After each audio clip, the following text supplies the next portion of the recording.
तो विनी द पू को कौन नहीं जानता। सब जानते हैं कि वो बहुत ही प्यारा और मासूम भालू है जो बच्चों बड़ों सबके साथ खेलता है। खाने में उसे हनी यानी शहद बहुत ही पसंद है। लेकिन क्या वो अगर वो रॉन्ग टर्न ले ले यानी गलत रास्ते पर चढ़ पड़े, हनी के साथ खून भी खाए। तो कहानी की शुरुआत उसी अंदाज में होती है जिसे कार्टून शुरू होते हैं, जहाँ बताया जाता है कि एक बार एक बच्चा जिसका नाम क्रिस्टोफर रॉबिन था, जंगल में उसे बहुत सारे जानवर मिले थे। ऐसे जानवर जो खतरनाक नहीं थे, मतलब कि वो इंसानों के साथ घुल मिल सकते हैं। और उनकी दोस्ती क्रिस्टोफर से हो गई थी। अब उनके अंदर जो मेन था, जो सबसे मशहूर था, वो विनी द पू था और क्रिस्टोफर के सबसे ज्यादा करीब भी वही था। उसके साथ उसके बाकी के 4-5 दोस्त भी थे। वो यहाँ इस काफी बड़े जंगल में रहते थे जो तकरीबन 100 एकड़ होता है। क्रिस्टोफर भी अब उनके साथ यहीं पर ही रह रहा था। वो लोग हंसी खुशी अपनी जिंदगी गुजार रहे थे। लेकिन वक्त के साथ साथ जब क्रिस्टोफर बड़ा होता है तो उसे अपनी पढ़ाई पूरी करने के लिए उन लोगों को छोड़कर दूर जाना पड़ता है, जिससे वो लोग बहुत दुखी हो जाते हैं। अब हालांकि क्रिस्टोफर ने उनसे वादा किया था कि मैं तुमसे मिलने आता रहूंगा,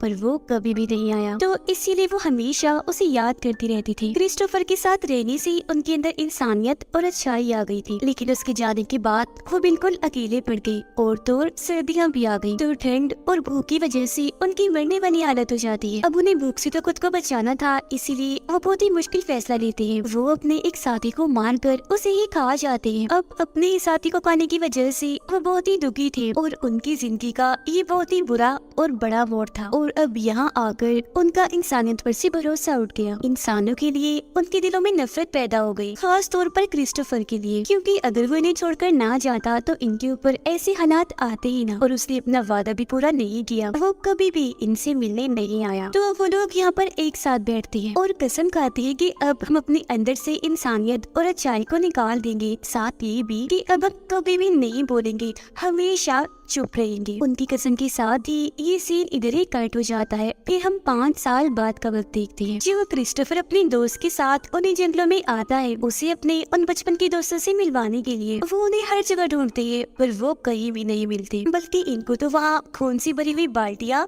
बर्तन, गोश्त, मांस के टुकड़े और उनके साथी की लाश मिल जाती है, यानी जिन्हें वो सारे जानवर खा रहे थे। अब ये देखकर वो दोनों काफी डर गए थे, तो इसीलिए वो फौरन वही चुप जाते हैं। वो यहाँ से निकलना चाह रहे थे, लेकिन तब तक यहाँ पर विनी द पू और उसका साथी आ चुके थे। इनकी बदकिस्मती, वो दोनों इन्हें देख चुके थे। आते ही वो चेन से क्रिस्टोफर के दोस्त का गला घोटकर उसे मार देते हैं और उसे पकड़कर घसीटकर अपने साथ कहीं ले जाते हैं। फिर इसके बाद दिखाया जाता है कि खबरों पर और मीडिया पर हर जगह यही बातें चल रही है कि इन जंगलों में कोई खतरनाक क्रिएचर रहता है जो किसी को भी नहीं छोड़ता। हजारों की तादाद में लोग वहाँ गए हैं पर कभी भी बचकर वापस नहीं आए और अभी तक इस बात का पता भी नहीं चल पाया कि आखिर वहाँ पर है क्या। इसके बाद अगले सीन में हम एक लड़की को देखते हैं जिसका नाम मारिया होता है। हाल ही में उसके साथ एक हादसा हुआ था जिसकी वजह से वो सदमे से अभी बाहर आई थी। एक अनजान शख्स उसका काफी टाइम से पीछा कर रहा था और एक दिन तो उसके घर आ गया उसे पकड़ने के लिए। पर हालांकि उस आदमी को पुलिस ने पकड़ तो लिया था, पर उसका बुरा असर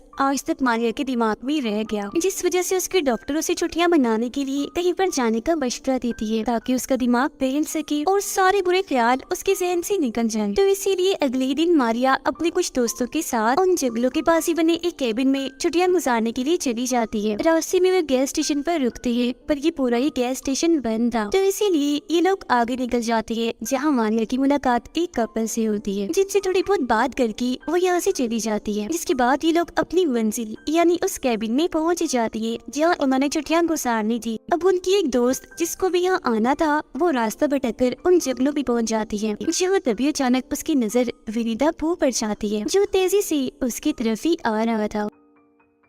अब इंसान जितना बड़ा और इतना खतरनाक भालू देखकर वो डर जाती है और भागने लगती है, लेकिन विनी द पू उसे पकड़ लेता है और जान से मारकर उसका खून बाल्टी में भर लेता है, जिसके बाद उसकी लाश को ये सारे मिलकर खा जाते हैं। उधर मारिया अपने दोस्तों को उस हादसे के बारे में बताती है जो उसके साथ हुआ था, जो बताते हुए वो काफी दुखी और जज्बाती हो गई थी। तब वो सारे मिलकर उसे संभालती है, तसल्ली देती है। उधर विनी द पू जाता है क्रिस्टोफर के पास जिसे उन्होंने बांध के रखा हुआ था, जिसे हर टाइम पू और उसका दोस्त काफी बेरहमी से उसे मारते रहती थी। अब हालांकि क्रिस्टोफर उनसे माफी मांगता भी है कि मुझे माफ कर दो, मैंने अपना वादा पूरा नहीं किया, और बार बार खुद को छोड़ने की भीख उनसे मांगता है, लेकिन वो उसकी एक नहीं सुनता। उसे तो पुरानी बातें याद आ रही थी जो वो उन्हें छोड़कर चला गया। ये सारी बातें याद करके पो को बहुत गुस्सा आता है, तो वो अपने मरे हुए साथी की दुम से उसे बहुत मारने लगता है। फिर वो क्रिस्टोफर की दोस्त की लाश को उसके सामने रखता है और उसके खून से क्रिस्टोफर को नहला देता है, सिर्फ उसे तड़पाने के लिए, उसका दिल जलाने के लिए, ताकि ऐसा होने से उसे अपनी गलती का एहसास हो जाए कि उसने कितनी बड़ी गलती की थी। कुछ देर के बाद क्रिस्टोफर की दोस्त की लाश को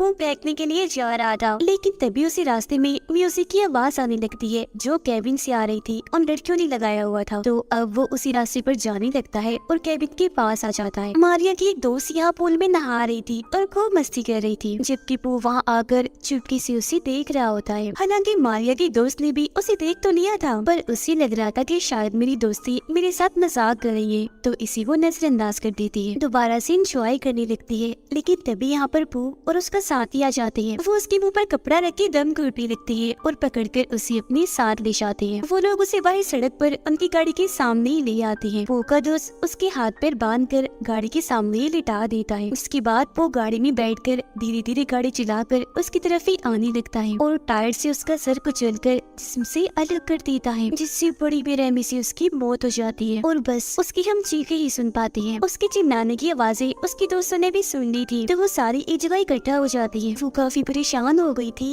इसीलिए उसे ढूंढने के लिए वो घर से बाहर जाती है, जहाँ इन्हें उसकी लाश मिलती है काफी बुरी हालत में। उनकी भी हालत खराब हो जाती है, वो डर चुकी थी। वापस केबिन में आकर छुपने की कोशिश करने लगती है, जबकि वो और उसका साथी अभी भी वही थे, केबिन के आस पास ही मंडला रहे थे। चारों लड़कियां दो दो के ग्रुप में होकर अलग अलग हो जाती है। दो जाती है केबिन के सारे दरवाजे बंद करने के लिए, जबकि हालात की वजह से मारिया की तबीयत खराब हो रही थी, तो उसकी दोस्त उसे ऊपर ले जाती है। वो दोनों लड़कियां दरवाजे बंद करने जा ही रही थी कि तभी उससे पहले एक जगह पर उन्हें विनीता बो का साथी मिल जाता है, जो अब इन दोनों पर ही हमला करने लगता है। उनमें से एक दोस्त बाहर गिर के बेहोश हो जाती है, जबकि दूसरी पूल के अंदर गिर गई थी। तब पानी वाली दोस्त के पास विनीता बो का साथी जाता है और हथौड़े से उस पर काफी बार हमला करता है, मार मार के उसका बुरा हाल कर देता है। उसकी भी मौत हो जाती है। ये करने के बाद बो और उसका साथी मारिया की उस दोस्त को जो बेहोश हो गई थी अपने ठिकाने पर ले जाने लगते हैं, जिन्हें मारिया और उसकी दोस्त ने देख लिया था। तो अब ये दोनों भी अपनी दोस्त को बचाने के लिए उनके पीछे पीछे जाने लगती है। बो और उसका साथी जब अपने घर पहुँचते हैं तो हम बड़ा ही अजीब सीन देखते हैं। विनीता बो जिसे पहले हनी शहद बहुत पसंद था, अब उसे गंदा